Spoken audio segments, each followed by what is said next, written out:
What's up, guys? Aaron Bennett here. Celsius Network updates. I'm going to touch on an update from Binance, which I think is very interesting. I'm going to talk about this new asset share token that may be coming out and how many creditors are in different categories of claims. I'm going to talk about a conflict of interest where David Barse is also a preferred B shareholder and what that means. I'm also going to talk about the Celsius UCC billing $300,000 towards drafting a plan. I'm going to talk about a pro se creditor pushing the judge to talk about retail clawbacks to give people some clarity. A partner at Kirkland & Ellis has a $38 million new mansion in Malibu. But before I dive into those stories, two things I want to talk about. The first, a lot of us are getting tax 1099 forms from Celsius. I am not a CPA or a tax person, but I will say that you should probably talk to a tax person. But most likely what they're going to say, again, not tax or financial advice, is that you should pay the 1099 because Celsius is sending that to the IRS. That is probably what they're going to say. And when we know what the restructured company will be, or if there is an asset sale or whatever, then most likely we will get a new form where we will be able to write off any losses, and that will be taken care of after we have a solid plan. Second, I just want to touch on, there's a lot of scam comments on my YouTube videos talking about contacting me on WhatsApp. These are all scams. This is not me. Do not contact anybody on WhatsApp or Telegram. If anybody messages you or emails you or sends you a message on any platform, Twitter, Telegram, WhatsApp, it's not going to be me. And if you want to confirm, I will leave my exact Twitter handle and you can just reach out to me and confirm if it's me or not. So this just came in from Binance. So Binance suspends all US and US bank transfers as of Wednesday, February 8th.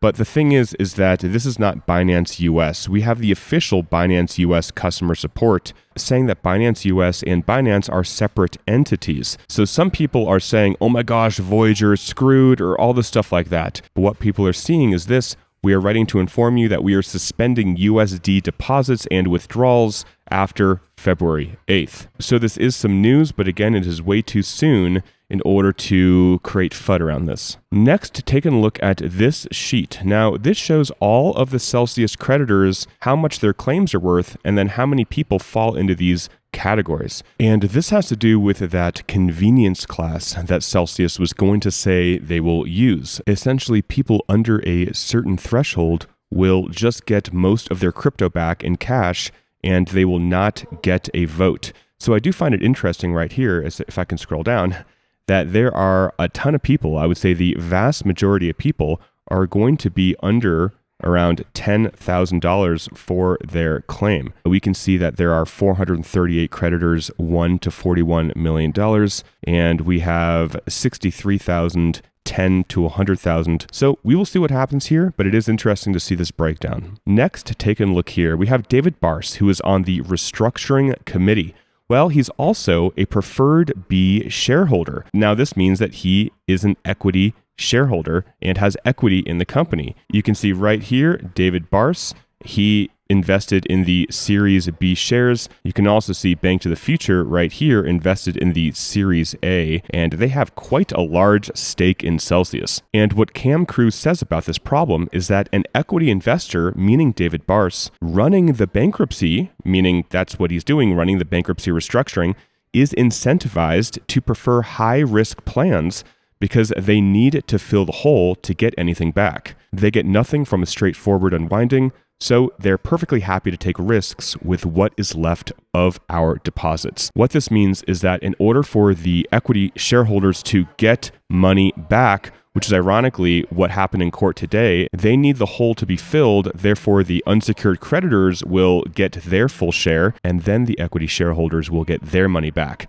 So Cam Cruz says there is a big conflict here. Next, we have the Celsius UCC billing $300,000 towards drafting a plan and a disclosure statement to present upon the expiration of exclusivity. So essentially what this means is that they've already billed the estate over $300,000 to present their own plan. So this is essentially holding them to the fire for Celsius's exclusivity. If they extend exclusivity, then it's like, well, why did you spend 300 grand on a plan? Next, really quick, we have a pro se creditor, John, essentially saying, hey, judge, we need to get some clarity on retail clawbacks because there are people who withdrew here life savings or monies already spent on ordinary goods, and he just wants more clarity for people because there's a lot of fear and a lot of uncertainty going around when it comes to retail clawbacks. Next, we have the partner, Michael Steele at Kirkland & Ellis, buying a $38 million frickin' mansion in Malibu. Well, I don't have to say anything more about that. And next, I want to mention that there are some phishing scams happening where people are getting fraudulent emails and they are pretending to be Stretto or Celsius. And what Celsius says here is that these emails are not authorized messages and are strongly suspected to be phishing scams aimed at inducing payments of fraudulent fees, obtaining personal identifiable information, account information of customers, and stealing financial assets. So really quick, just want to show you what some of these emails will look like. If you get anything that looks like this, know that it is a scam and nobody should be asking for your money, any information from you, personal information, crypto information, nothing. All right, guys, so that is it for the video. As of now, we are waiting for any rulings to happen from the time in court today, where the Series B was fighting with Kirkland & Ellis and White & Case for who can get their money out first. We have the equity shareholders wanting their money out first, and we will get a ruling on that from the judge hopefully very soon. And I am very, very hopeful that the Series B is not going to win this stupid argument. Other than that, guys, that is it for the video. You can grab a ledger if you want a hardware wallet, link below. And if you need a crypto retirement account, I am personally using iTrust Capital. There is going to be a link below for that as well. Thanks for watching. Till next time, talk with you soon, and bye for now.